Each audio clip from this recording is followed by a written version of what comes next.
All right, here we are in 11.6. This is on equations in quadratic form. So here our objectives are solving higher degree polynomial equations, solving equations that have rational exponents, fractional in other words, and then solving equations that have complex solutions, some with imaginary numbers. So for example, we want to solve x cubed minus 8 to the 6 minus 8x cubed equals 9. All right, so what we're going to do is we're going to have a substitution. So once we get to this point, we have to think about what do we have. Usually the case is we're going to take that middle term and let that be u. And then if you square that, what do you get? You get this. And so we're going to say, okay, well, let's make x cubed here and x cubed here. So what we've essentially done at this point is said, let u equal x cubed. And so now we have this.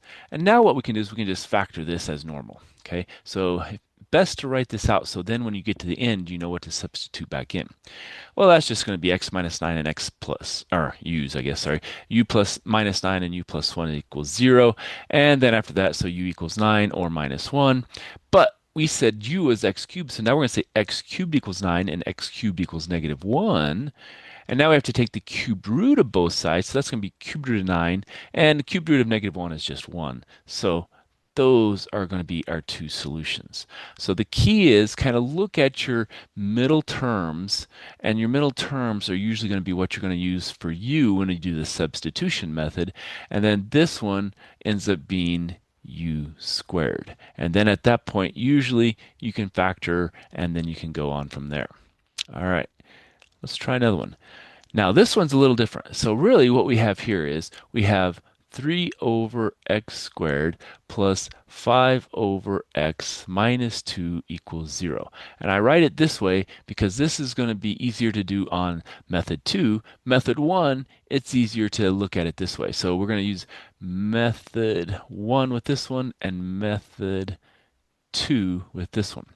Well, with method 1, we're going to do like we've been doing, substitution. We're going to say that's u, and because of that, that's u squared. Okay, so method 1, u is equal to x to the minus 1, u squared is x to the minus 2. No problem. We've been able to do that. Now we have this. Can we factor that? Well, sure. That's going to be 3u minus 1 and u plus 2.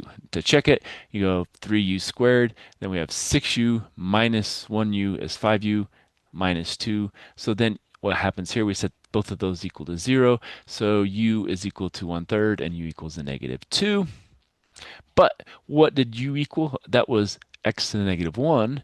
And so we flip them over, basically, because if the inverse of this is going to be 3, then the inverse of this is going to be a minus 1/2. Okay, and so that's kind of a step they leave out here. So it was x to the negative 1 equals 1/3. So we're going to take this to the negative 1, and we'll take this to the negative 1. So that gave us x equals 3. And same thing with this one. It's going to be the same kind of a situation. So that's one method, substitution. So kind of like we saw in the first problem.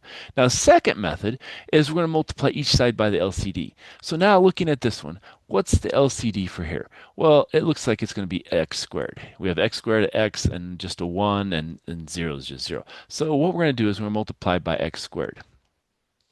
And they can you can leave it like this if you want to, or you can say, well, let's instead say x squared times 3 over x squared, makes it come out, plus 5 over x minus 2 equals 0. And so then when you multiply x squared times 0, it's just going to be 0. But then we can say that times that, the x squares cancel and we get 3. X and x, well, this x takes one of those, so we'll have 5x, and then we have a minus 2x squared. And so that's kind of the same thing they're doing here, but they're doing it all with a power. So then you have to know 2 minus 2 is 0, 2 minus 1 is 1, and then you just have squared. And so this is then what you have. Rearrange it. And so basically what we've done is we've taken and put this in the front, this is in the middle, and this is on the end. We don't like negatives, so we multiplied the whole thing through by a negative 1. So at this point, really, we've taken this times a negative 1 and then rewritten it in decreasing powers of x. Okay. Now, once we have decreasing powers of x, we can factor. And we have 2x plus 1, x minus 3, solve for x is negative half, and x is equal to 3, which matches what we had on method 1, which is good. If we do it two ways and we don't get the same answer, then we've done something wrong in one way or both ways or something.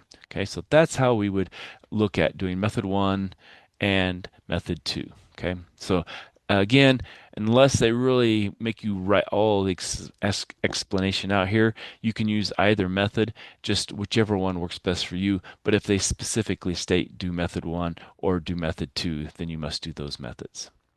All right, let's stop there and we'll come back for more.